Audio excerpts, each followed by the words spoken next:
యవ్వన ప్రాయం అనేది చాలా విలువైంది. ఎంత విలువైందో అంత ప్రమాదకరమైంది కూడాను.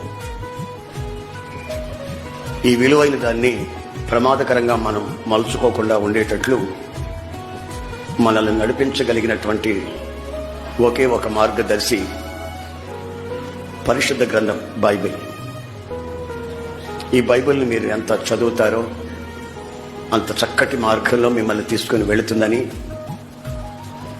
అనేకుల సాక్ష్యాలను బట్టి, నా వ్యక్తిగత సాక్ష్యాన్ని బట్టి కూడా నేను గ్రహించాను.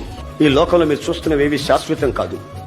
నిండు నూరేళ్ల జీవితాలు శాపంగా మార్చుకోకూడదని దేవుని వాత్సల్యాన్ని బట్టి మిమ్మల్ని బ్రతిలాడుకుంటున్నాను. నీ ఫ్యూచర్ ఏమిటి? ఇప్పుడే కదా మొలకెత్తింది నీ వ్యక్తిత్వంలో. నీ జీవితం ఏమవుతుంది అని ఆలోచించకుండా మొలకెత్తిన వెంటనే గోరుతు గిల్లేసేసుకుంటే వెళ్ళిపోద్ది, శాపంగా మారిపోద్ది. తగలబడిపోతే ఎలాగా? జీవితం ఎంతో మనం సుఖపడవలసింది, నెమ్మదిగా జీవించవలసింది, ఇతరులకు ఆదర్శంగా మార్చబడవలసింది, ఇతరులని ప్రభువులోకి నడిపించవలసింది.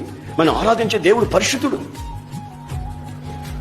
ఆ పరిశుద్ధత అనే గురి మన గుండెల్లో నిలిచిన నాడు మన వ్యక్తిత్వంలో ఒక గొప్ప ఆనందాన్ని, ఆరాధనని అనుభవిస్తాం.